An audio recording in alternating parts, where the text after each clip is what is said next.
também da Universidade de São Judas, na pessoa do professor Paulo. É um prazer, uma satisfação ter esse espaço hoje aberto aqui de diálogo com todos vocês, tá?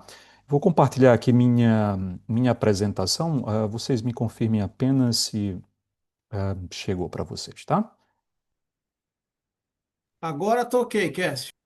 Beleza. Bom, pessoal, então nosso tema é Guerra no Oriente Médio, as dinâmicas do conflito entre Estados Unidos, Israel e Irã. E o nosso objetivo hoje aqui é falarmos a partir de uma perspectiva voltada para a realpolitik, ou seja, da política como ela é, né? O Oriente Médio ele desperta paixões, ele envolve questões que vão muito além dos campos da segurança, dos campos da política, da economia, mas tem uma questão humanitária absolutamente envolvida, muitas vezes trágica envolvida. E o nosso intuito aqui é tentarmos entender, do ponto de vista de uma configuração geopolítica global e regional, aonde nós estávamos e para onde nós estamos caminhando a partir desses conflitos recentes, né? Não apenas o conflito atual envolvendo os Estados Unidos, Irã e Israel, mas vamos voltar um pouquinho para entender como esse redesenho tem sido feito e quais os atores têm sido, como esse rebalanceamento tem ocorrido no campo da geopolítica no Oriente Médio e como isso também dialoga com um processo mais amplo, que é um processo que está ocorrendo no sistema internacional, que as teorias das relações internacionais elas trazem algumas explicações, como a teoria da transição hegemônica, como a teoria da transição de poder, que afirma que ah, quando uma potência hegemônica ela começa a declinar e começamos a observar a ascensão de potências rivais ameaçando a hegemonia daquela potência, nesses momentos, ondas de instabilidade costumam se espalhar pelo sistema internacional. Isso é a história que nos conta, a partir do momento em que essa potência hegemônica ela pode reagir, ela pode querer mudar as regras do jogo para tentar, seja limitar ou seja retardar esse seu declínio, e também pode haver, em alguns casos, em alguns poucos casos, uma transição pacífica, como por exemplo o que aconteceu entre Estados Unidos, o declínio britânico e a ascensão dos Estados Unidos, quando há uma convergência de valores envolvendo esses dois atores. No caso atual, não há essa convergência. Então, estamos falando notadamente aqui dos Estados Unidos e de ascensão de países como China e Rússia, por exemplo, e nós temos nesse momento um cálculo dos Estados Unidos que dialoga muito bem com a teoria da transição de poder, que é quando essa potência tenta mudar as regras, mudar o equilíbrio de poder a fim de postergar ou adiar ou reverter esse processo de declínio, especialmente político-econômico, porque do ponto de vista militar, os Estados Unidos ainda são uma superpotência e muito à frente de outros países, dos seus opositores, especialmente em relação à China, né? E essa mudança do ponto de vista regional, ela parte, o meu recorte aqui vai ser o 7 de outubro de 2023, porque nesse evento, quando o Hamas ataca Israel e que se inicia-se uma nova onda, que o conflito israelo-palestino ele é reativado, e mais do que isso, ele transborda o ponto de vista específico daquela região para atingir outros atores, nós vamos ter uma mudança que vai afetar diretamente o equilíbrio de poder dentro do Oriente Médio. E nós vamos entender que isso dialoga, absolutamente dialoga, com esse movimento mais amplo de, de política de grandes potências, especialmente na relação aí entre Estados Unidos, China e Rússia, por exemplo. Então, nosso ponto de partida, qual era a configuração geopolítica do Oriente Médio antes de 2023, né? Então, nós temos aqui um mapa que pode sintetizar tentando clarificar aqui um cenário que é bastante complexo, como estava distribuído aí as alianças e quais os blocos geopolíticos que a gente pode perceber nesse mapa, por exemplo, né? Em verde nós temos o Irã, o Iraque, nós temos o Líbano também. A Síria, apesar de estar vermelha, ela até 2024, o governo, né, apesar de ela estar fragmentada politicamente, o governo oficial da Síria estava também nesse bloco verde, ali muito próximo dos interesses geopolíticos do Irã, eram aliados especificamente num recorte mais próximo, especialmente depois da guerra civil da Síria, essa aliança vai se consolidar. E nós temos outros atores aí que fazem parte dessa, esse em amarelo, né, de entre aspas, coalizão anti-Irã, que temos a Arábia Saudita, Emirados Árabes Unidos, Bahrein, o Egito em certa medida, Jordânia, e Israel, salvo as devidas proporções, esses países, eles olham o Irã com alguma rivalidade, e nós temos outras zonas em disputa, como o Iêmen, por exemplo, que temos o governo oficial do Iêmen, o país está fragmentado, né, mas o governo do Iêmen é um governo próximo da Arábia Saudita, enquanto os Houthis são um grupo que governa a parte oeste do Iêmen, boa parte da parte oeste, ah, são muito próximos dos iranianos, e nós temos Catar, alguns outros países que têm uma relação mais ambígua em relação a essa balança do poder. Mas, em suma, antes de 2023, nós tínhamos a balança de poder regional notadamente distribuída entre Irã, Arábia Saudita e Israel como os principais, os atores mais fortes do ponto de vista regional. A Turquia faz parte de um outro cálculo, a Turquia é membro da OTAN, então a Turquia eu vou deixar com uma reticências mais um pouco fora dessa nossa análise de hoje, porque é uma outra conjuntura. E a grande rivalidade regional se dava entre Israel e Irã, e é o motivo da nossa conversa, o alvo maior da nossa conversa hoje. E inicio com essa pergunta, né? Por que esses dois países são inimigos, né? Se levarmos em conta que Teherã e Jerusalém, por exemplo, ficam a mais de 1.500 quilômetros de distância, os países não fazem fronteira entre si.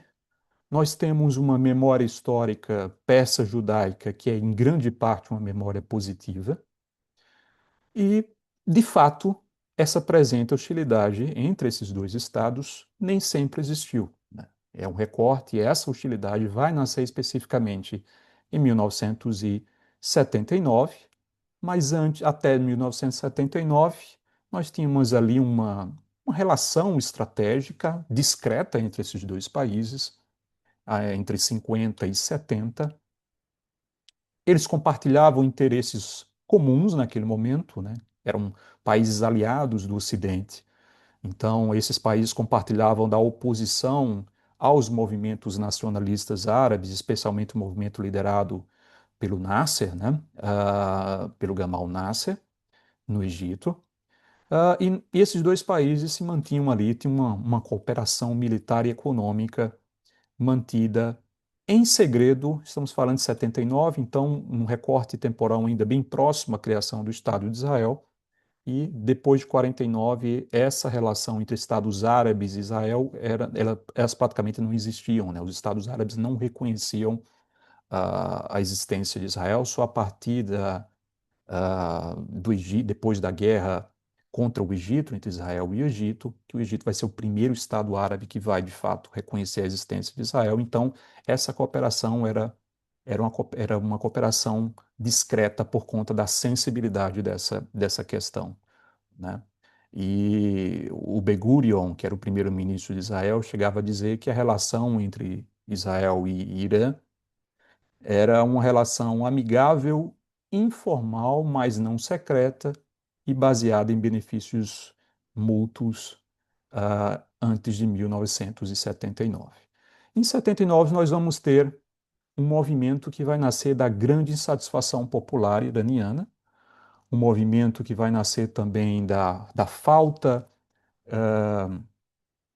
de retorno financeiro, né, por parte da monarquia iraniana que governava, o Shah Reza Pahlavi, E naquele momento nós temos um movimento de crescente nacionalismo no Oriente Médio. Nós vamos ter também a questão do petróleo, que vai mudar o cálculo político também a partir dos choques do petróleo de 73, do choque de petróleo de 79, que vai fornecer aos Estados Árabes um elemento de barganha internacional para com as grandes potências. E mais do que isso, o preço do petróleo vai subir, vai turbinar as receitas desses estados, e aqueles estados que passavam por crises econômicas, como o Irã, por exemplo, e uma grande insatisfação popular, foram alvos de grandes protestos, intervenções dos Estados Unidos e dos países europeus também, em termos da indústria do petróleo iraniana, foram uma das questões muito importantes. E toda essa insatisfação popular ela vai ser canalizada numa revolução. A, a, digamos que a Revolução Iraniana ela tem um objetivo político, mas a concretização dessa revolução vai transbordar para várias camadas da sociedade. Não vai ser apenas a mudança de um regime, vai ser a mudança completa de leis, mudanças completas de estrutura política, de política externa, de modelo econômico adotado. Então, essa revolução vai transbordar para as demais camadas da sociedade. E uma das imagens, né, que são muito referidas para mostrar essa mudança abrupta também do ponto de vista social, são essas imagens que circulam do Irã pré-revolução, né?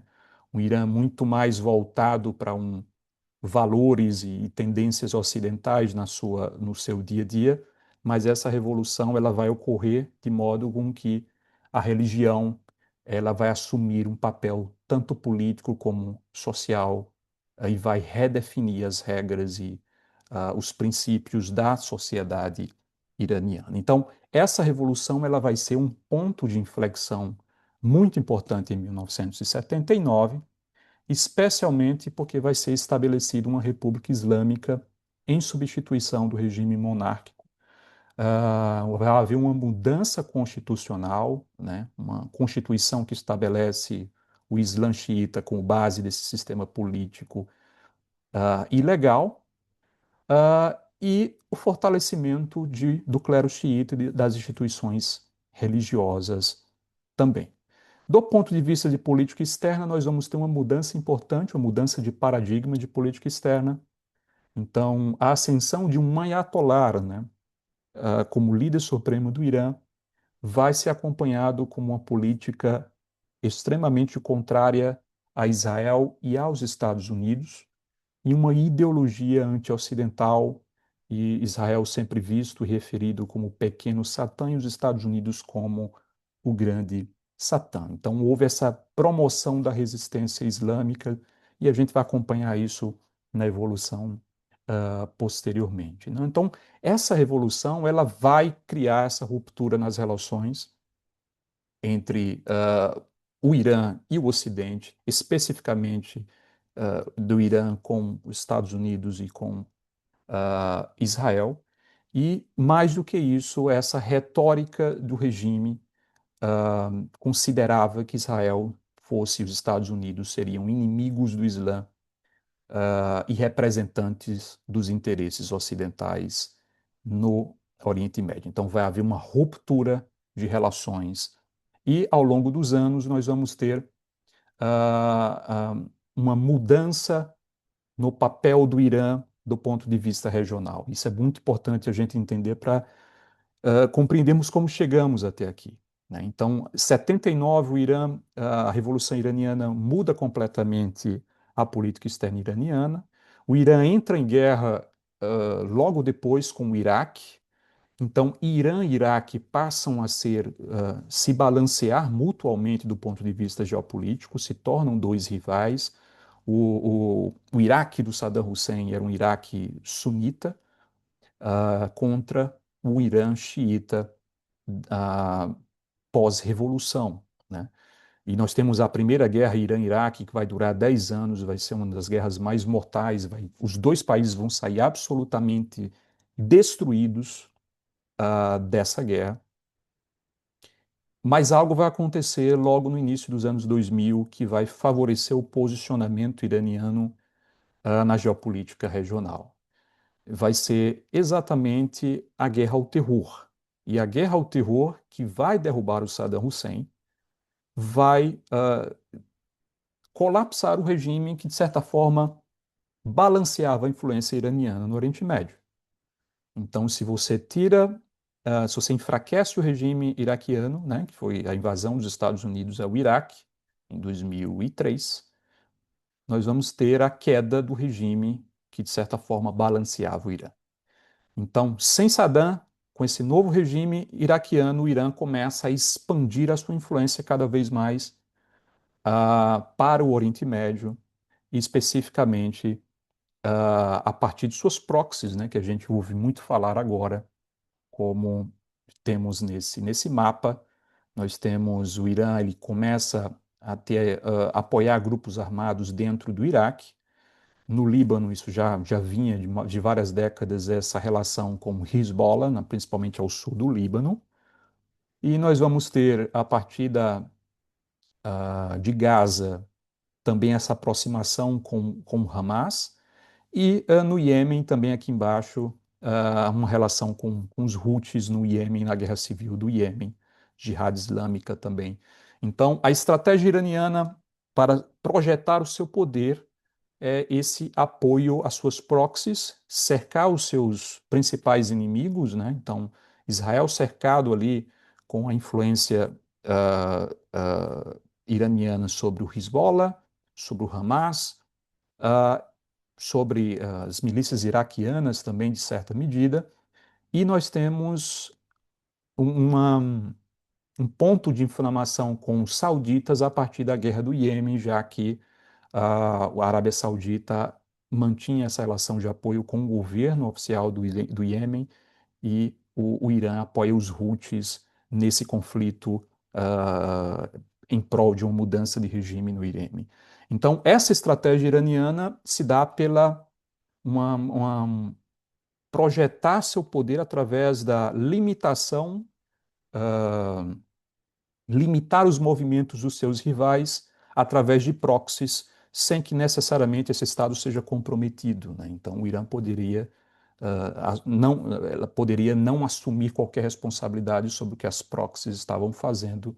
Então, isso, de certa forma, faz com que o custo sobre os seus inimigos seja maior do que o custo a si próprio, o custo político, né? O custo geopolítico, se assim podemos dizer. E nós temos o que vai culminar nessa ascensão iraniana pós, principalmente 2003, vai ser um programa nuclear iraniano, que vai gerar, de fato, grandes pontos de inflamação regional, principalmente por estados que não admitem ver o Irã com arma nuclear. Então, esse programa nuclear iraniano vai ser expandido e vai ser desenvolvido ao longo das décadas, vai ganhar um impulso, especialmente após os anos 2000, esse programa vai ganhar um impulso de fato muito próximo a ser consolidado. Uh, e essa posse de capacidades nucleares, de fato, aumentaria esse peso do Irã como autor regional, né? Quem não assumiria, de certa forma, quem foi absolutamente contrário a esse programa nuclear, especialmente foi Israel. Para Israel, um Irã militarmente forte poderia ser menos inclinado a fazer concessões e negociações, uh, dificultando, né, tornando mais difícil para Israel alcançar objetivos políticos por meios diplomáticos, e mais do que isso, a constante retórica iraniana direcionada, né, a um não reconhecimento, a liquidação do Estado sionista, como eles se referem, isso fez com que, faz com que Israel considere a possibilidade de um Irã com bombas nucleares ser totalmente inadmissível na visão israelense, né? Então, mais do que isso, a proliferação regional, Israel vê essa relação do Irã com suas proxies, e Israel teme que essa tecnologia ou essa capacidade nuclear possa não apenas ficar com o Irã, mas possa ser exportada para outros grupos, para proxies, especialmente os grupos como Hezbollah ou Jihad Islâmica e Houthis e etc, e etc. Então, esses a gente já falou sobre os grupos armados que são os elementos, né, são chamados o eixo da resistência iraniana, os veículos de projeção do Irã do ponto de vista regional, e Israel, como Israel tem respondido a esses grupos, principalmente a partir de 4 princípios de segurança, que é um princípio que o ambiente externo é completamente hostil, Israel vê a sua redondeza como países que podem oferecer algum tipo de ameaça à sua existência. Então, para isso, Israel constrói capacidades defensivas desproporcionais, ou seja, muito maiores do que a capacidade de um Estado normal, pacífico, com uma vizinhança pacífica pudesse deter. Israel vê o conflito árabe-israelense como um conflito prolongado e que, com um risco existencial para o seu Estado, portanto, ele pratica uma guerra de resiliência, uma guerra de longo prazo e não apenas de curto prazo. Mas um dos principais instrumentos que Israel, do ponto de vista político, procurou desempenhar nos últimos anos, e aqui eu acho que esse redesenho começa de fato a gerar aí os primeiros rabiscos dessa nova ordem regional. Esse evento vai ser um ponto, um start aqui em mudanças estruturais. Podemos, ainda na primeira gestão de Trump, os acordos de Abraão começam a ser selados, né? E o que é que esses acordos eles possibilitam ou que tipo de cenário esses acordos vão criar no Oriente Médio? Primeiro que vai haver uma normalização das relações entre Estados árabes com Israel. Então, as primeiras rodadas aí desses acordos, nós vamos ter acordos como Emirados Árabes Unidos, Bahrein, Marrocos, que vão normalizar as suas relações com Israel.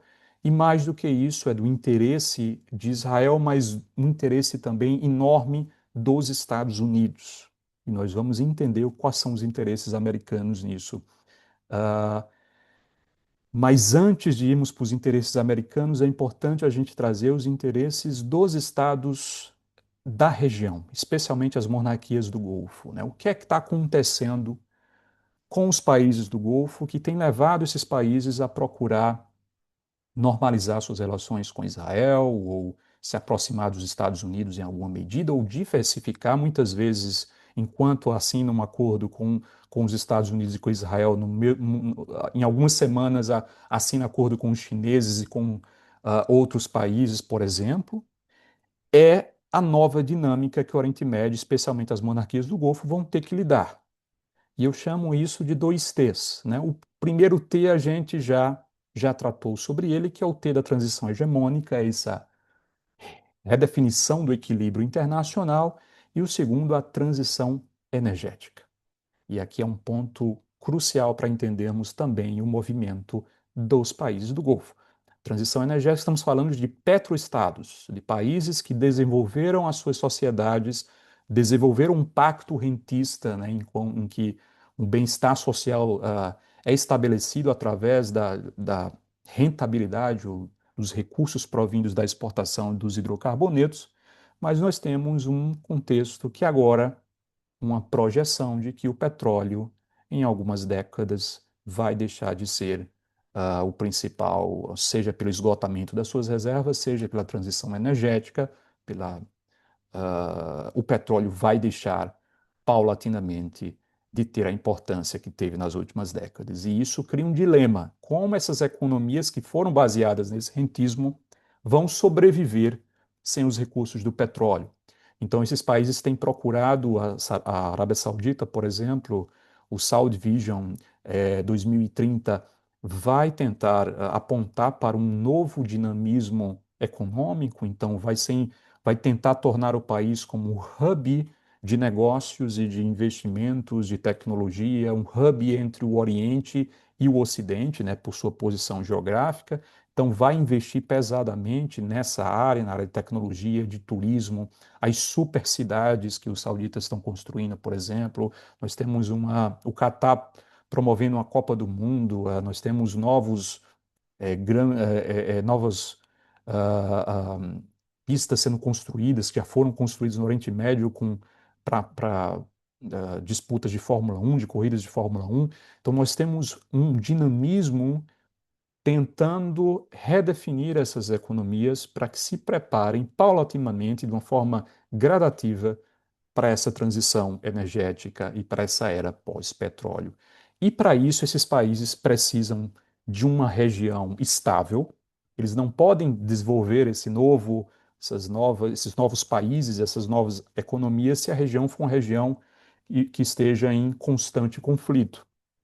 E também eles precisam de apoio de investimentos e de parcerias estratégicas, seja com os americanos, seja com a tecnologia israelense, seja com os chineses, com um grande mercado consumidor chinês. Então, essa nova redefinição fez com que esses países procurem agora diversificar as suas relações. E aqui a gente volta para o 7 do 10 para a gente entender esse novo dinamismo, né? Ah, o 7 do 10, hoje nós temos duas teorias, né? Qual foi a razão pelas quais o Hamas ataca Israel naquele momento? Um ataque que vai ser considerado o mais trágico, né? O dia mais trágico. Em um dia morreram 1.200 pessoas em Israel, é o dia considerado o dia mais trágico. E depois desse ataque nós vamos ter o início de um conflito extremamente violento na faixa de Gaza, que vai transbordar para o Líbano, que vai envolver outros atores. E agora, pela primeira vez, nós vamos ter um confronto aberto entre Irã e Israel. E mais do que isso, entre Irã, Israel e Estados Unidos. Então, qual foi o cálculo? Houve algum cálculo por trás do 7 e do 10? E é o que tu indica, está cada vez mais claro, pelo menos na minha perspectiva. O 7 do 10 ele pode ter duas hipóteses. Ou o Hamas agiu como uma proxy iraniana, ou seja, para atingir interesses iranianos, ou, na teoria das relações internacionais, as proxies também podem agir com autonomia, por interesses próprios e não os interesses dos seus patrocinadores. Mas o timing do 7 e do 10, ele dialoga fortemente com o que estava acontecendo em 2023, que eram as negociações uh, entre Israel, os Estados Unidos ainda estavam no governo Biden, entre Israel, a Arábia Saudita e os Estados Unidos para haver uma expansão dos acordos de Abraão para envolver os sauditas. Meses antes, nós vamos ter nessa imagem da direita, meses antes, os chineses vão dar um passo diplomático muito importante na região ao aproximar o Irã e a Arábia Saudita, que são dois rivais. Vão aproximar, vão gerar um aperto de mão entre os dois aí, algo histórico, e mais tarde os chineses também vão convidar esses dois países para compor os BRICS. Então, veja, logo depois que isso ocorre, os Estados Unidos decidem também reagir ao tentar trazer os sauditas para os acordos de Abraão. Do ponto de vista geopolítico, se houvesse de fato essa inclusão da Arábia Saudita nos acordos de Abraão, isso seria uma perda geopolítica gigante para o Irã, que nós teríamos aqui os inimigos, os maiores rivais iranianos, agora muito próximos politicamente, em uma aliança, em um reconhecimento. O mundo sunita, o líder do mundo sunita, que é a Arábia Saudita, iria reconhecer o Estado de Israel. Isso era inadmissível aos interesses iranianos, e isso poderia evoluir no futuro até mesmo para um tipo de parceria militar, né? Então, o que é que acontece aqui? Nós temos essas duas hipóteses, né? foram os iranianos através do Hamas, ou o Hamas agiu por conta própria, porque talvez a questão palestina pudesse ser ofuscada aí quanto a durante essas negociações ou essa ampliação dos acordos de Abraão. O fato é que ocorre a guerra e o cálculo geopolítico pode ter sido reativar o conflito israelo-palestino a fim de que toda a destruição, que todo o apelo humanitário que esse conflito traz, através das cenas de morte na região e de uma tragédia humanitária que se inicia, pudesse provocar algum tipo de comoção e pressão da opinião pública para que esses estados que estavam negociando com Israel, especificamente a Arábia Saudita, esses acordos pudessem ser suspensos e esses governantes pudessem ser pressionados a não prosseguir com esses acordos, né? E do ponto de vista israelense e dos Estados Unidos, nós vamos ter um outro movimento, um movimento de, a partir essa nova fase do conflito se iniciar, o movimento seria de que não apenas agora dura essa, eu não gosto de usar esse termo, que é um termo que pode soar um pouco insensível, mas é um jargão que a gente usa na geopolítica, mas essa questão de cortar grama, né, de você apenas responder de forma limitada aos seus inimigos, cortar grama e esperar que ela cresça de novo e depois lidar com isso de novo. Mas o que me parece é que nesse novo movimento, tanto Israel e depois com o retorno do Trump, né, com a segunda gestão do Trump, a intenção agora é não aparar a grama, né, mas é como eles tratam o Irã como uma espécie de polvo, onde as suas proxies são os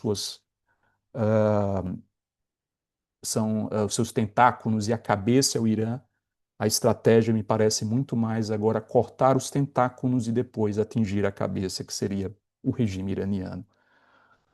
E como consequência dessa novo movimento, nós vamos ter uma iniciativa militar a partir da guerra do Hamas contra o Hamas, nós vamos ter a entrada do Hezbollah, a entrada dos Houthis, a entrada de grupos no Iraque, também na guerra.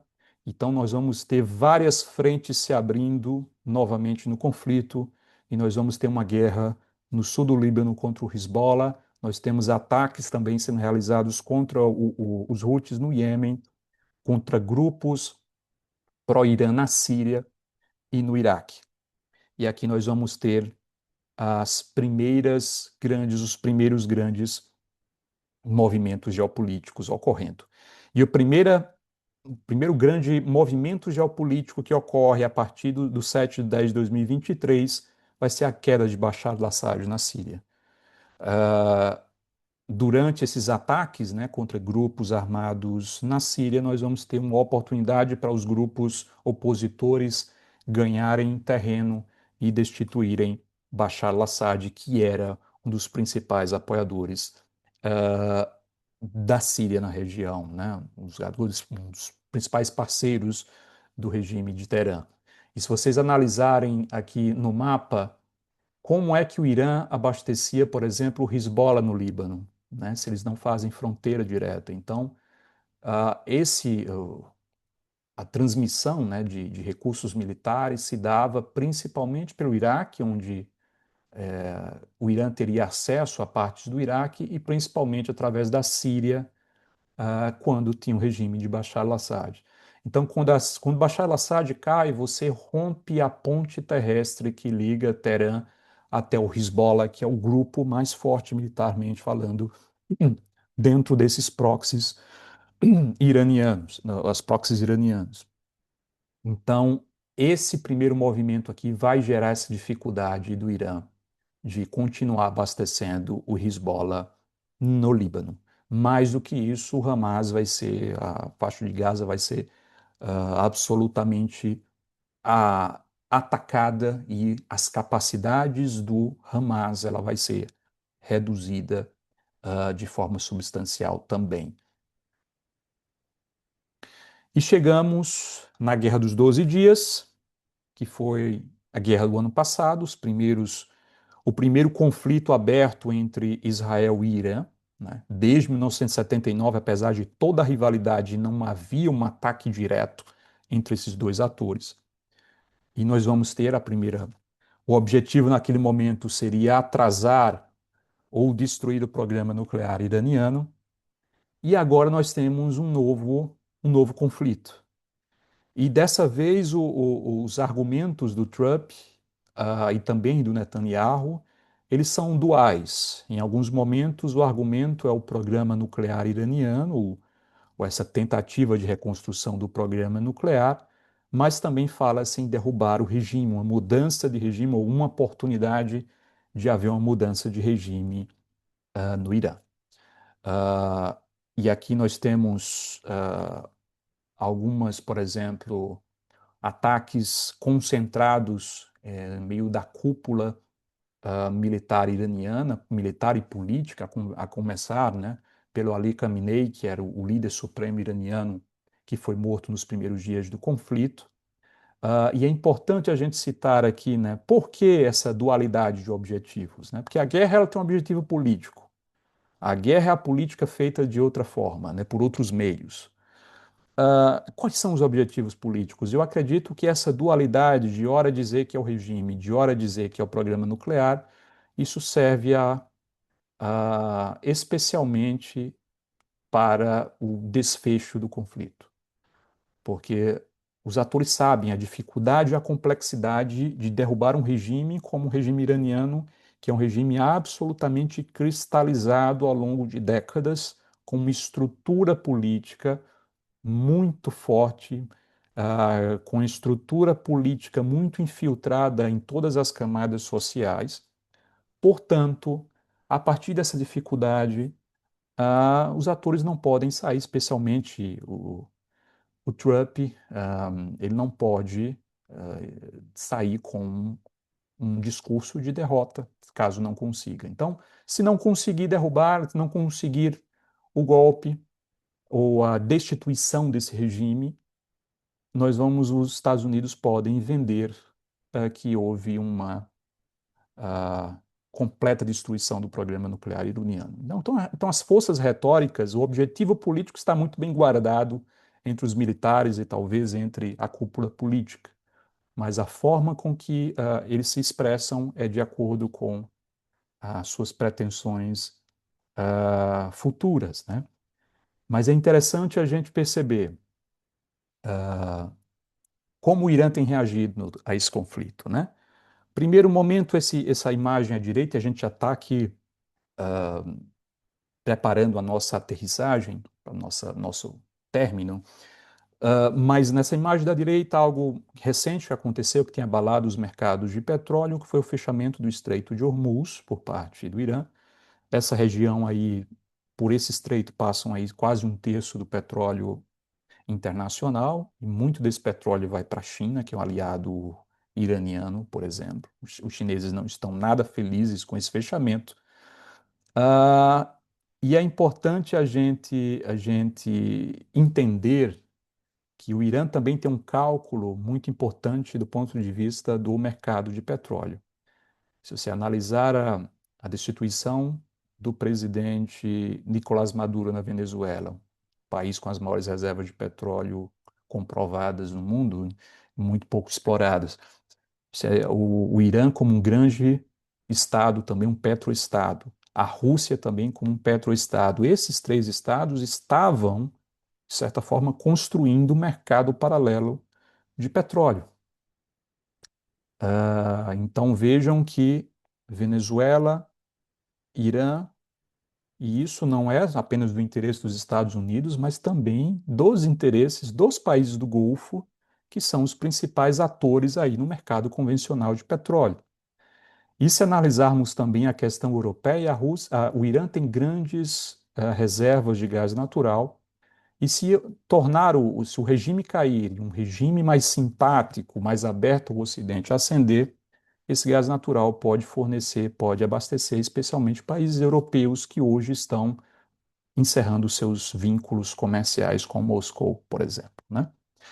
Então, só um parênteses aqui para também mostrar os impactos do ponto de vista de comércio energético.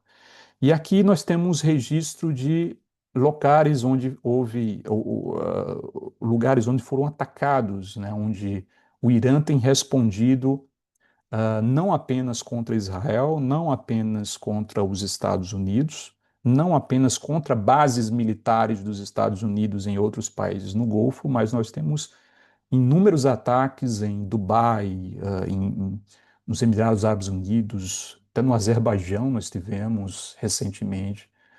Vários países do Golfo têm recebido esse ataque, né? Então, por que o Irã está fazendo isso? O Irã por que essa tentativa iraniana de envolver outros atores no conflito, né? E eu acredito que sejam dois aqui objetivos, na minha visão, na minha percepção.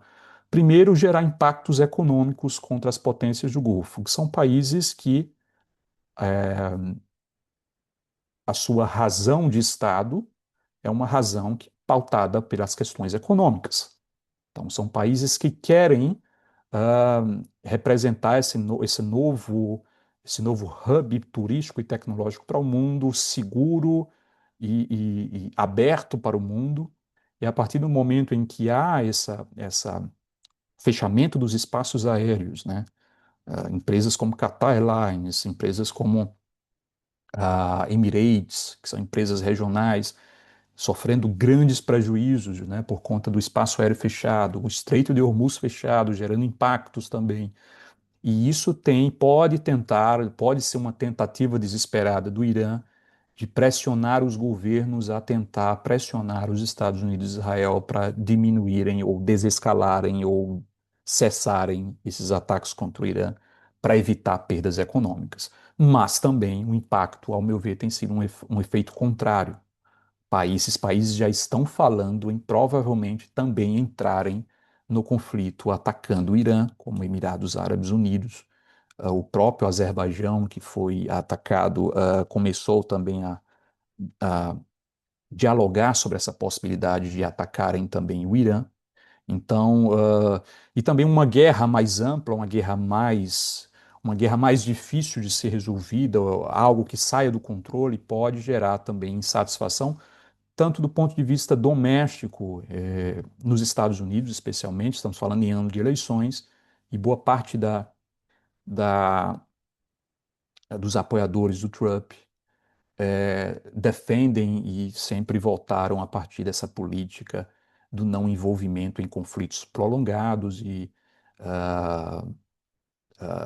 os conflitos intermináveis, né, que os antecessores do Trump, como Obama, como Bush, eles criaram no Oriente Médio, que geraram prejuízos imensos para os Estados Unidos. Então, pode ser também algum tipo de estratégia desesperada do Irã nesse momento.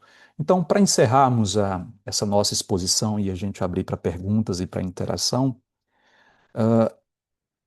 a pergunta importante agora para entendermos esse novo desenho do Oriente Médio é a seguinte: estamos observando agora o fim do chamado eixo da resistência, composto aí, como essa imagem aqui nos mostra, né, em um Irã influente no Iraque, influente na Síria, alimentando grupos militares no Líbano, em Gaza, em outras regiões. Estamos observando o Hezbollah está muito enfraquecido, Israel invadiu novamente o sul do Líbano nesse momento para combater o Hezbollah. Então, duas frentes que Israel tem aberto nesse momento. O governo pró-Irã na Síria já caiu e nós temos aí um novo governo que não é simpático às causas iranianas, mas também um governo problemático que ainda não tem a confiança de parceiros dos Estados Unidos, nem um pouco também de Israel. Mas nós temos o Hezbollah, o Hamas muito enfraquecido, e o regime iraniano a cada dia mais enfraquecido. Na minha perspectiva, a mudança de regime é algo extremamente complexo. A literatura e as experiências históricas mostram que, na grande maioria das vezes, a mudança de regime ela exige uma presença militar, né? Boots on the ground, ou seja, invasão militar, e eu não acredito nem um pouco que os Estados Unidos estão dispostos a isso nesse momento. o Irã é um país gigante, enfim, seria uma logística algo impressionante. E se analisarmos o que aconteceu na Venezuela recentemente, nós vamos observar uma espécie de talvez alguma mudança nesse modus operandi, né? Não necessariamente mudar o regime, mas tentar gerar um impacto interno que faça com que não mude o regime, mas mude o comportamento do regime. Então, na Venezuela, você retira o, o Nicolás Maduro e você, a partir de uma posição de força, exige que o governo, que aquele regime que estava com Nicolás Maduro, ele redefina as suas prioridades, redefina os seus comportamentos a partir de uma pressão militar. Venezuela é muito diferente do Irã, mas isso pode indicar talvez algum outro tipo de objetivo que talvez não conheçamos. Mas essa pergunta ela é chave, porque se houver de fato a consolidação do fim do eixo da resistência, nós vamos ter um caminho aberto para que haja essa expansão dos chamados Acordos de Abraão, onde os países do Golfo, Israel e os Estados Unidos vão expandir as suas influências e, especialmente, isso atinge também outros atores extra-regionais.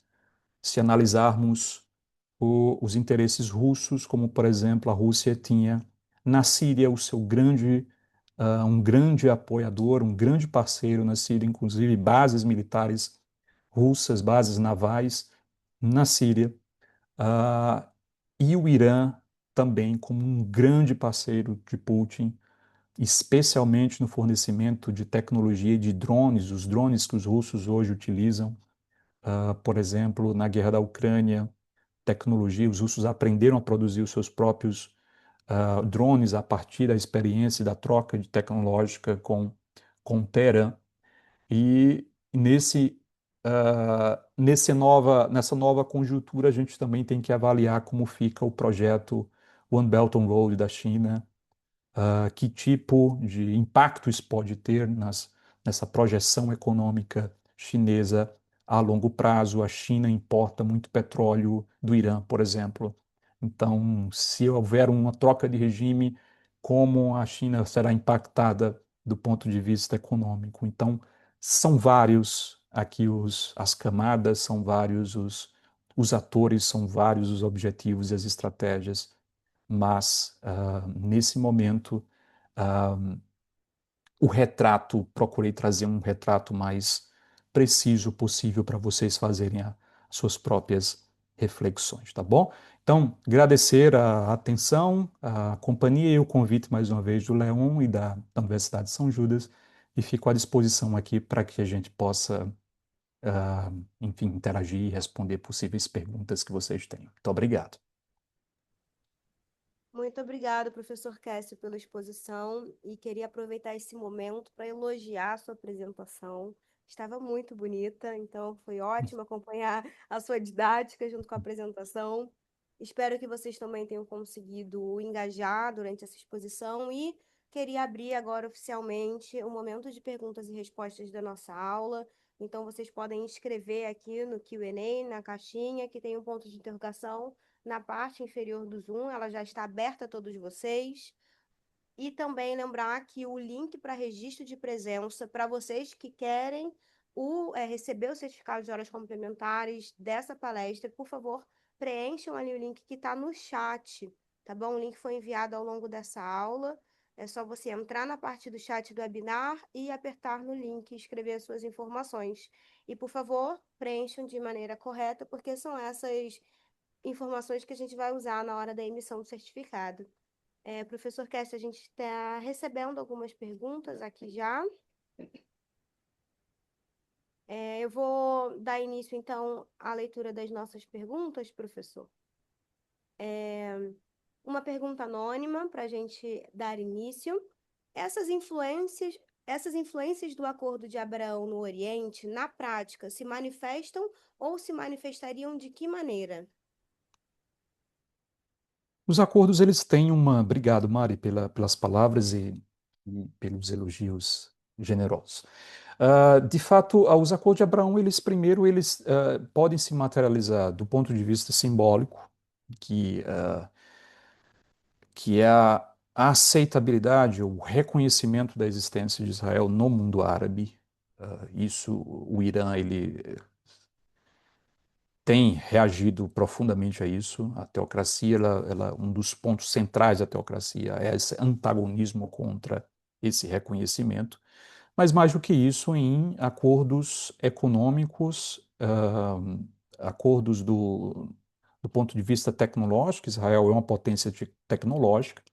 A Arábia Saudita, por exemplo, é um país que tem buscado deter a tecnologia nuclear, né? A Arábia Saudita não se vê confortável sem uma capacidade nuclear. Se analisarmos de fato, os Estados Unidos podem utilizar algum tipo de concessão nesse sentido, não sei, mas é uma possibilidade. Mas os sauditas, eles estão tão preocupados com deter essa capacidade dissuasória, que eles fecharam um acordo de pacto de defesa com o Paquistão. E o Paquistão, ele é um país que detém bombas nucleares, né? Então nós temos agora a possibilidade dessa materialização pode também evoluir para a perspectiva militar, se a gente analisar, né? Então, a perspectiva militar, ela pode ser, os acordos de Abraão podem transbordar em algum tipo de aliança militar que de forma que possa continuar restringindo os movimentos geopolíticos do Irã caso o regime continue, ou algo mais amplo que pode consolidar a influência dos Estados Unidos. Os Estados Unidos têm presença militar muito abrangente na região. Nós temos várias bases americanas na região, é a única superpotência que tem um domínio militar na região gigante.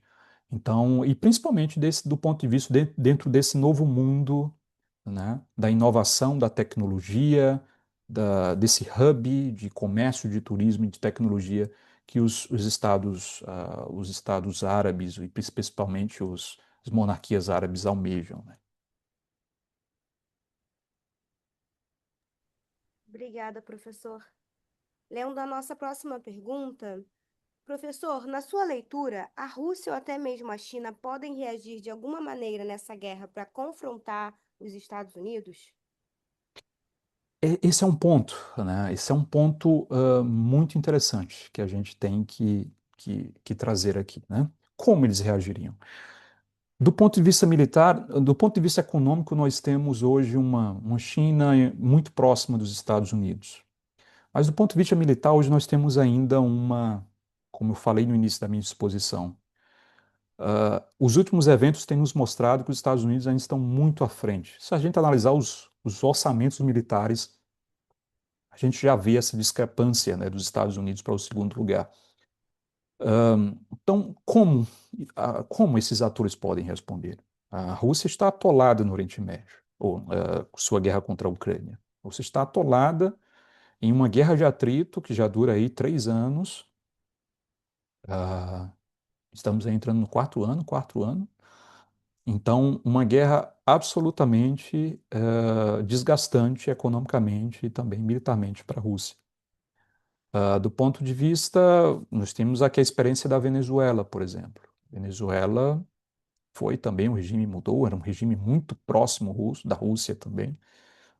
Não houve uma capacidade de resistência. Então, a China também ela tem uma influência econômica importante, mas sua presença militar no Oriente Médio, não há essa presença militar da China no Oriente Médio. Então, de fato, não há uma capacidade militar para se tratar sobre isso, né? O que pode ser feito aí é uma questão muito mais política e até mesmo economicamente a China ela sempre prioriza o seu vínculo econômico. Então, muitas vezes a China não se envolve para que os seus interesses econômicos não sejam afetados, né? Então, vai que a China se envolva agora de algum modo, de forma explícita, né?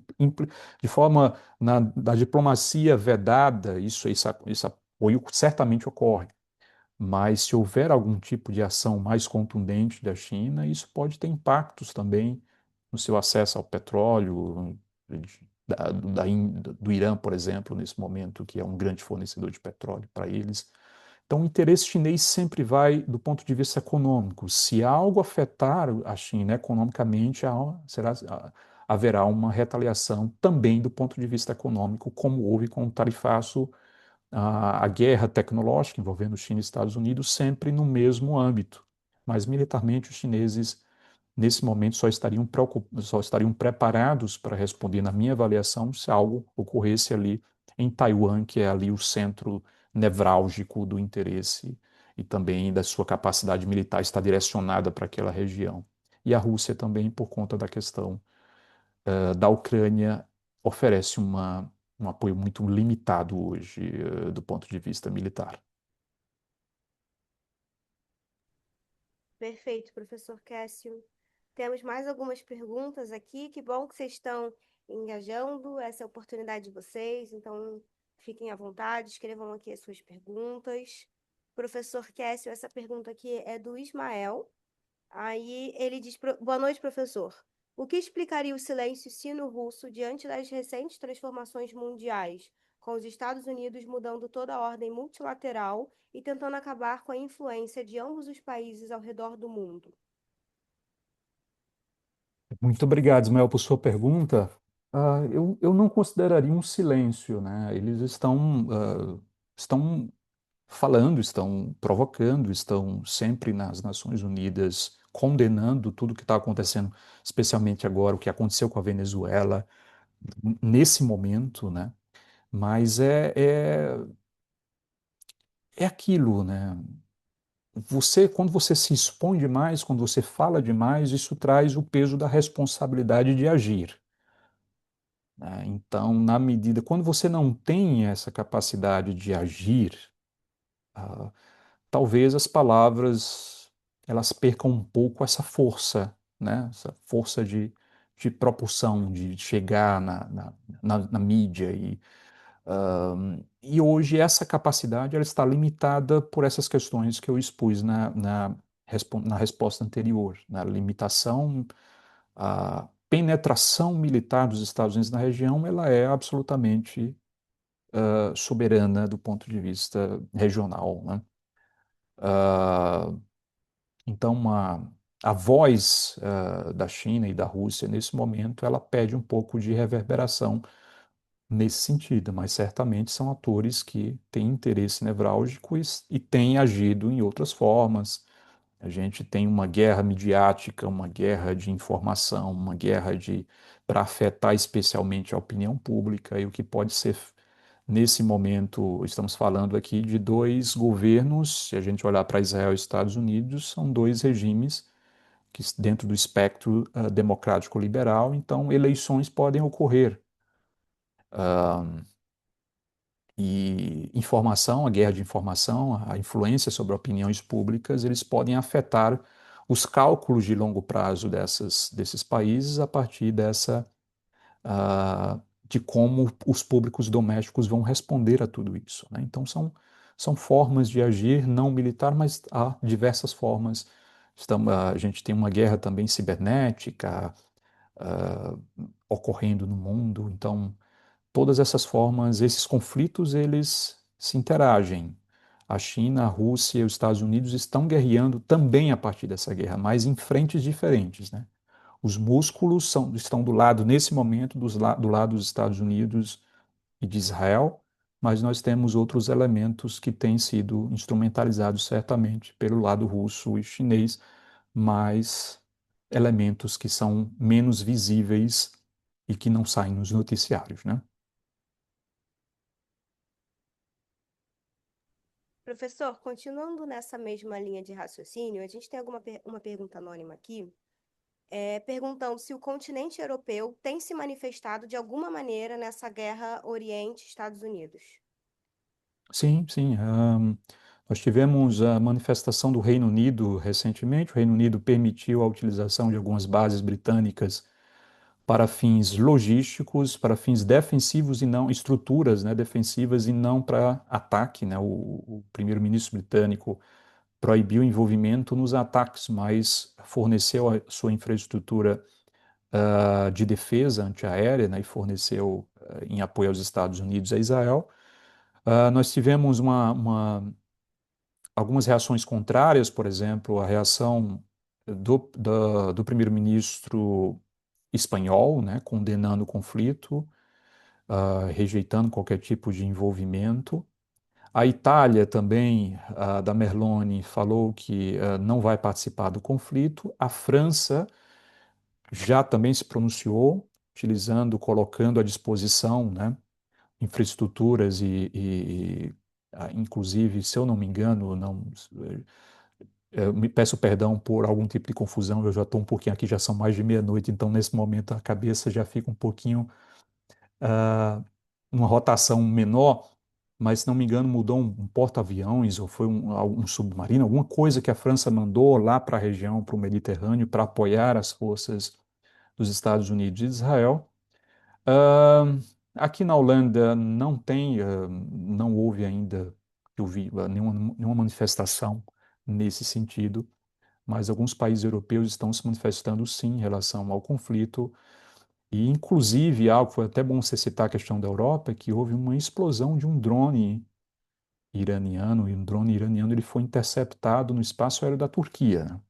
E por que isso é importante? Porque a Turquia é um membro da OTAN, né? Então, em tese, poderia ser, a Turquia poderia, em algum momento, invocar aí a cláusula de defesa mútua da OTAN, se fosse do interesse turco. Então, o que eu quero dizer é o seguinte: isso pode transbordar e, se algum país da OTAN se sentir ameaçado por algum tipo de ataque do Irã, isso pode provocar aí uh,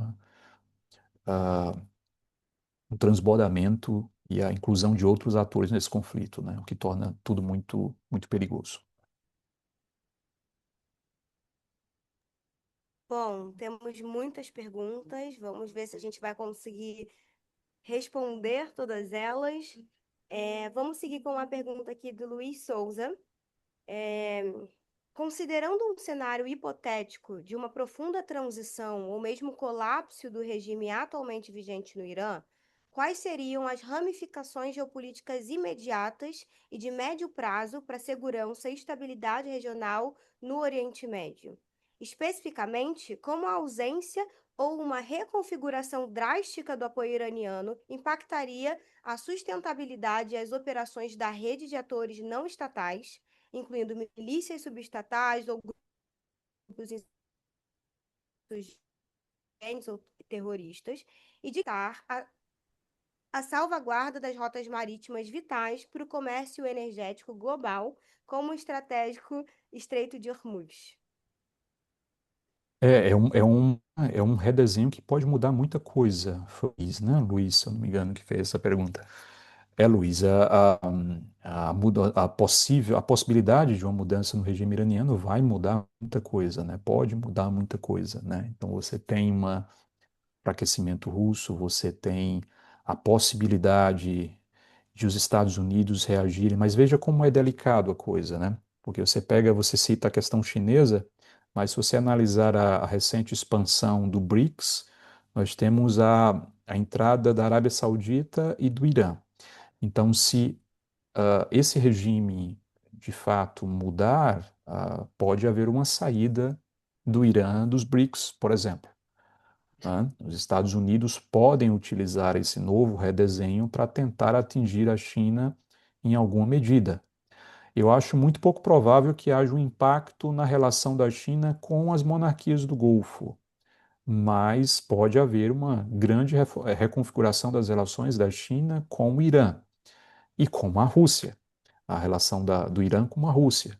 Então, existem impactos e pode ser impactos imediatos, né? Então, a, hoje, os russos, por exemplo, dependem mais do Irã do que o contrário, do que o Irã depende da Rússia. Então, são muitos. Existia, junto com a Rússia, o comércio chamado comércio dos países sancionados, ou seja, você tem um dos três países mais sancionados do mundo. Você tinha Rússia, Irã, Venezuela, Cuba. Veja, Venezuela caiu. Irã pode cair. Já estão se falando em operações também em Cuba. Então, esses regimes. Então, veja como fica a posição da Rússia, que estava ali se fortalecendo através de uma rede dos países sancionados, e os países sancionados, de certa forma, se ajudavam entre si para evitar ou tentar contornar essas sanções econômicas. Então, vejam que a reação dos Estados Unidos ela está sendo em cadeia e parece que está sendo pensada nesse sentido de encostar, de oferecer um cenário difícil para a Rússia, caso ela não queira negociar ou enfim, dar um fim na sua guerra contra a Ucrânia. É um cenário bastante complexo, um equilíbrio. Mas vejam que tudo isso está acontecendo enquanto a gente está olhando o curto espaço de tempo no curto prazo, né? Mas nós temos possibilidades hoje, se um Trump sai do poder nos Estados Unidos, se um Putin morre lá na Rússia, ou a política, a geopolítica é muito dinâmica, né? Então tudo pode acontecer, inclusive nada, já dizia o ditado.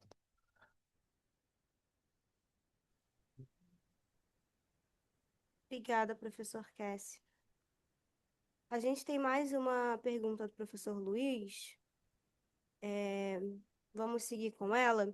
Em que medida mesmo a hipotética transição ou colapso do regime iraniano influenciaria as grandes dinâmicas geoeconômicas e competição estratégica na Eurásia? De que forma tal evento? Eu acho que é a mesma pergunta, Marida. Não, É essa é diferente? é uma outra pergunta. De que forma esse evento impactaria a viabilidade, a trajetória na iniciativa Cinturão e Rota BRI da China, dada, perdão, dada a posição geoestratégica do Irã como um potencial corredor para a conectividade euroasiática e como se reajustariam os interesses estratégicos da Índia, particularmente em relação à sua segurança energética, aos projetos de conectividade como o ponto de Chabahar, peço perdão pela pronúncia, gente, e o Corredor Internacional de Transporte Norte-Sul, e a sua projeção de poder na Ásia Central e no Golfo, face a uma possível alteração na influência chinesa e nas novas oportunidades ou desafios. Eu acho que a resposta é basicamente a resposta anterior, né? Então, você abre muitas possibilidades e muitos riscos, né? Ah, o chine... o- é, como- re- volto a ressaltar, a relação dos chineses com as monarquias do Golfo, eu não acredito em transformações no curto prazo. No curto prazo, não, as monarquias do Golfo são muito pragmáticas e elas prezam pela essa diversificação, né? Mesma forma que está aqui negociando com os Estados Unidos, ela fecha um acordo ali de militar com o Paquistão, que está atacando a população do Paquistão está lá atacando as embaixadas dos Estados Unidos em solidariedade ao Irã. Então vejam que são questões muito complexas. Ah, mas eu acredito que seja isso. Eu acho que a mudança principal aqui a gente pode assistir é caso o regime caia. E caso, né, é uma das possibilidades, não é algo automático, o regime cai, acende um governo pró-Israel, pró-Estados Unidos, é complexo isso, a gente tem que assistir como tudo vai ocorrer, se o Estado vai cair, se vai haver algum tipo de ascensão mais parecida ali, uma mudança dentro do próprio regime, como ocorreu na Venezuela, mas o cálculo muda, né? A geopolítica regional muda se houver uma queda do regime iraniano, sem sombra de dúvida, a começar por esse comércio energético, como se falou na questão da segurança energética, como é que o Irã vai agora, essa relação, qual vai ser a decisão de um possível, um hipotético novo regime, vai continuar exportando para a China, né? O petróleo iraniano era um petróleo sancionado. Então, se houver de fato essa mudança, né, os valores, mesmo que continue fornecendo petróleo, esse preço pode mudar. O preço do petróleo pode ir para o mercado convencional e não no mercado clandestino ou mercado dos países sancionados, né? Então, há uma série de coisas que deve ser analisada, né? Então, é um cenário um cenário hipotético, mas com repercussões profundas nessa dinâmica, especialmente dessas três potências, Estados Unidos, Rússia, e China, potências globais, né? Obrigada, professor. A gente tem mais uma pergunta aqui relacionada aos impactos econômicos. Essa pergunta é do Lucas e ela diz: em sua perspectiva, você enxerga essa ameaça entre Irã com os estados do Golfo como um confronto direto à economia americana? Também você veria isso impactando direto no mercado de ações, como, por exemplo, a queda no investimento de inteligência artificial ou data centers? Olha, Lucas, eu não sou da área da economia, então não posso, não, eu acho que eu não consigo elaborar uma resposta tão no nível que você merece, assim. Mas é um confronto que tem um impacto direto sobre a economia americana, eu acredito que sim. Ah, e a gente tem esse ataque generalizado a várias potências no Golfo simultaneamente, eles procuram gerar esses custos econômicos, né? Então, primeiro, sobre o mercado de petróleo, os países, Estados Unidos tem sua reserva estratégica, os países, a maioria hoje dos países europeus tem suas reservas estratégicas, então, eu até deu até uma. O pessoal da CNN me chamou para comentar sobre isso, sobre o Estreito de Hormuz, e eu disse: olha, o Irã tem capacidade de fechar o Estreito de Hormuz, mas o Irã, eu não sei, eu sou muito cético quanto a real, por quanto tempo os iranianos têm a capacidade de manter esse estreito fechado, né? Primeiro porque os americanos e os europeus, os países do próprio Golfo vão reagir a esse fechamento porque estão afetando o seu bolso, né? O seu orçamento. Por outro lado, a própria China, que é um parceiro de Teherã, está tendo prejuízo. Os chineses, inclusive, agora estão decidindo se vão pausar as suas exportações de petróleo para garantir os seus estoques domésticos, né? Então, ao atacar esses países, ao fechar os espaços aéreos de Dubai, por exemplo, de Doha, que é um hub, né, em termos de voos, tudo isso tem essa intenção de gerar esses impactos econômicos. E o preço da energia sobe, nós temos um impacto direto lá na bomba nos Estados Unidos, né? Se o preço da energia sobe, nós temos ah, um, um, um impacto em outras economias de petroestados e nos países importadores um impacto maior. Então, eu acredito que tem esse cálculo, sim. Sobre a questão de Bom, inteligência artificial, data centers, eu acho que ele falou. Eu não consigo pensar numa resposta agora, Lucas, sobre essas questões e vou ficar te devendo, infelizmente. obrigada, professor Cassie. A gente tem mais três perguntas aqui para finalizar, então vamos ver se a gente consegue abordar todas elas, senão nós finalizamos. Bom, a nossa próxima pergunta aqui é do Vinícius, e ele pergunta se esse conflito com o Irã pode finalmente despertar a Europa para melhorar os seus investimentos em defesa e não ser tão dependente dos Estados Unidos. Olha, Vinícius, eu acredito que isso já tenha ocorrido a partir da guerra contra, a primeira partir da guerra contra a Rússia, né? E segundo, com o retorno do Trump, né?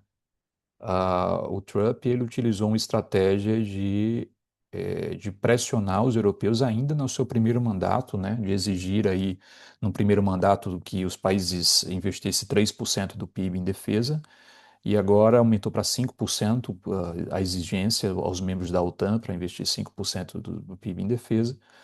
E mais do que isso, essa postura nas negociações, sempre muito aberto às demandas russas, tem feito aqui na Europa com que houvesse literalmente um questionamento sobre a longevidade dessa relação transatlântica, né? Ou seja, o quanto eles podem confiar na proteção dos Estados Unidos. Perfeito. E, Nossa próxima pergunta é anônima? Professor, você Oi, Mari.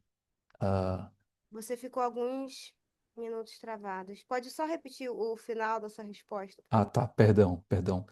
Então, eu acredito que foi isso. Aqui na Europa começou a se questionar a longevidade dessa,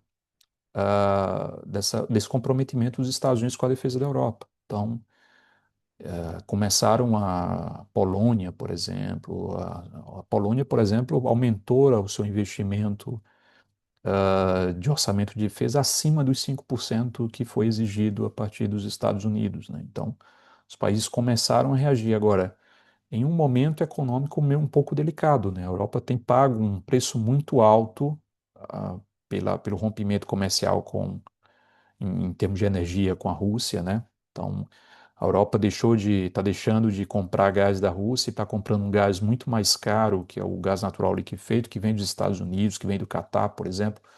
E esse preço mais alto pelo gás, pela energia, tem gerado uma onda de inflacionárias aqui, e tudo isso tem comprometido. A Europa tem nesse momento, né, uma questão econômica muito importante para lidar, e mais do que isso, se preparar para um cenário onde o que eles chamam de autonomia estratégica, onde o continente possa responder às demandas de segurança sem depender integralmente dos Estados Unidos. Mas isso, no curto prazo, isso é um projeto de longo prazo, porque a situação europeia estava bem complicada mesmo, né, do ponto de vista de autonomia estratégica. Mas só para encerrar isso, isso veio antes dessa questão iraniana e já começou aí a partir de 2022, desde o início do conflito. Perfeito, professor. Muito obrigada. Temos mais duas perguntas aqui. A nossa última pergunta é anônima. É, As duas são, na verdade. Qual o papel de Israel na geopolítica do Oriente Médio? O papel de Israel na geopolítica do Oriente Médio, eu diria que é um principal aliado dos Estados Unidos na região. Ah, o papel da geopolítica do Oriente Médio é aquele. Eu acho que o Israel ele quer se consolidar como um Estado perante os seus vizinhos. Eu acho que é o grande imperativo que vai nascer desde 1948, quando ah, os britânicos deixam que a decisão, né, que foi tomada em 47 na ONU passa a ser válida, e Israel já nasce em guerra no seu primeiro dia de, de implementação do Estado, e mais do que isso, em guerra com praticamente todos os seus vizinhos, né? Então, acho que o papel de Israel no Oriente Médio é esse, de consolidar-se como um Estado, ao mesmo tempo em que detém ali de uma parceria estratégica com os Estados Unidos, né? Então, nesse momento, eu acho que o principal ponto seria esse, né? Um Estado que é o maior parceiro americano na região, e é um Estado que tem tentado sair desses ciclos aí de ameaças através de acordos, através da liquidação dos seus inimigos mais problemáticos, como o Irã, e da tentativa de talvez aí conseguir, pelo lado dos acordos políticos, algum tipo de um cenário mais estável no longo prazo.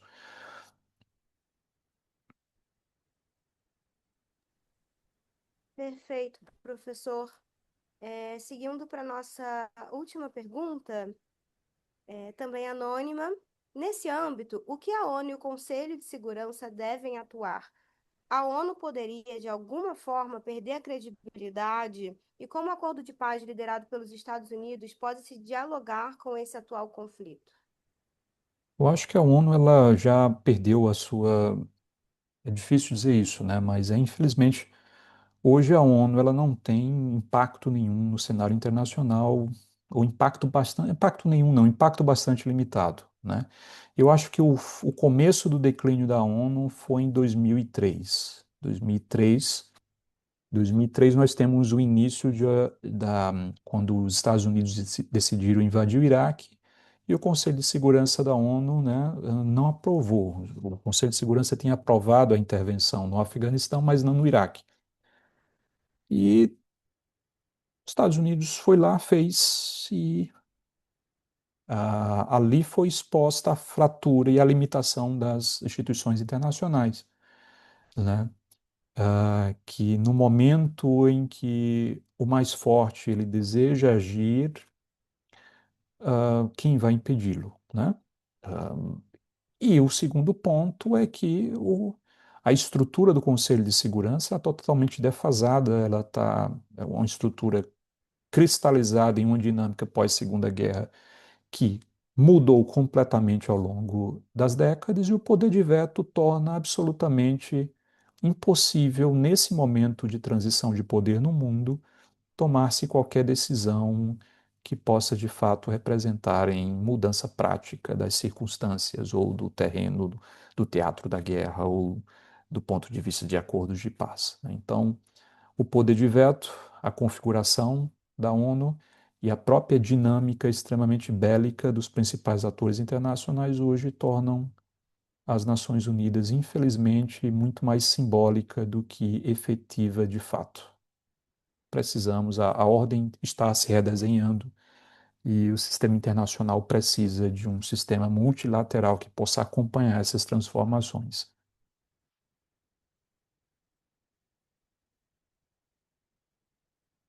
Enquanto isso, a política, Obrigada, o que impera é a política dos mais fortes. sim. Obrigada, professor Cássio, pela sua disposição sempre em estar com a gente, por essa exposição maravilhosa com um assunto tão importante para a gente entender o nosso contexto atual no Oriente Médio. Agradeço a todos pela participação, pelo engajamento, por estarem aqui nessa quinta-feira à noite. Espero que vocês tenham tirado o melhor proveito dessa aula. Queria lembrar vocês, antes de sair, de preencher o link, de presença com o nome e os dados de vocês, para vocês receberem, o certificado de horas complementares dessa palestra. Queria agradecer também ao professor Watanabe, da Universidade de São Judas Tadeu, do Grupo Ânima, pela parceria. Agradecer ao Vitor, meu colega, que está aqui com a gente também.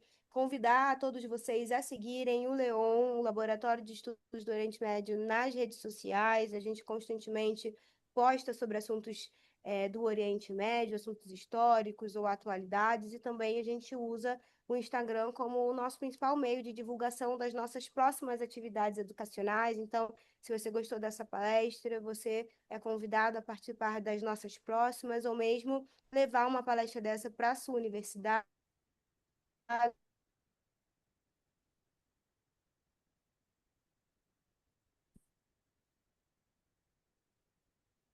Judas. Então, muito obrigada a todos. Ótima noite, ótimo final de semana. Tchauzinho, pessoal. Muito obrigado.